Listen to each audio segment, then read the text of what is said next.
চায়নায় আমাদের একটা নতুন এক্সপোর্টের নতুন দিগন্ত উন্মোচিত হবে। এগ্রিকালচার পণ্য খুব বড় আকারে ইম্পোর্ট করতে চায়, চাইনিজ অ্যাম্বাসেডর আমাদেরকে জানিয়েছেন। তার মধ্যে আম, কাঁঠাল এবং গোয়াভা। চাইনিজরা খুব কাঁঠাল পছন্দ করেন। আর একটা বিষয় হচ্ছে, আপনি জানেন যে চায়নাতে আমাদের মাননীয় চিফ অ্যাডভাইজার যাচ্ছেন। এটা একটা হিস্টোরিক সফর হবে, আমরা এটা নিয়ে আপনাদেরকে বলেছি।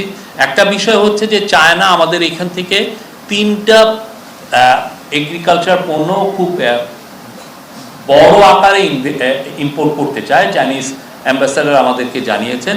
তার মধ্যে আম, কাঁঠাল এবং গোয়াভা। এবং এটা খুবই প্রফেসর ইউনুস এটা এর আগেও তাদেরকে উত্থাপন করেছিলেন। ওয়াংয়ের সাথে ওনার যখন ইউএন জেনারেল অ্যাসেম্বলিতে কথা হয়েছিল, এই বিষয়টা উত্থাপন করেছিলেন। পরবর্তীতে চাইনিজ অ্যাম্বাসেডরের সাথেও এই বিষয়টা আলাপ হয়েছিল, উনি বলেছিলেন। এবং চাইনিজ অ্যাম্বাসেডর বলেছেন যে মানে একটু স্বাস্থ্যকর অল টাইম হানিকম, সব সময় অল টাইম হেলদি লাইফ করেই করেছেন, একটু যোগ করেই যে আমরা এত আম নিব তোমাদের এখান থেকে, তোমাদের এখানে শর্টেজ হয়ে যাবে। হ্যাঁ, তো সেই জন্য আমরা আশা করছি যে চায়নায় আমাদের একটা নতুন এক্সপোর্টের নতুন দিগন্ত উন্মোচিত হবে। তারা বাংলাদেশের আমকে চাইনিজরা পছন্দ করছেন এবং এই বিষয়ে চায়নায় আপনি খুব দ্রুত আপনারা দেখবেন। এবং এই সফরের মাধ্যমে এটা আরও আমাদের ওপেন আপ হবে এই মার্কেটটা।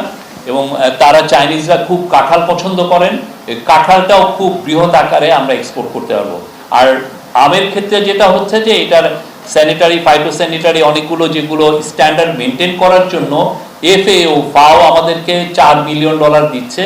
তো সেই অনুযায়ী এগুলো, এই ফ্যাসিলিটিগুলো এক্সপোর্টের জন্য কিছু কিছু তো মিনিমাম কিছু স্ট্যান্ডার্ড মেনটেন করতে হয়।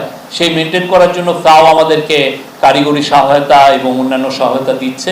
তো এর ফলে যেটা হবে যে বাংলাদেশের আম বৃহৎ আকারে চায়নায় যাবে, আমরা আশা করছি।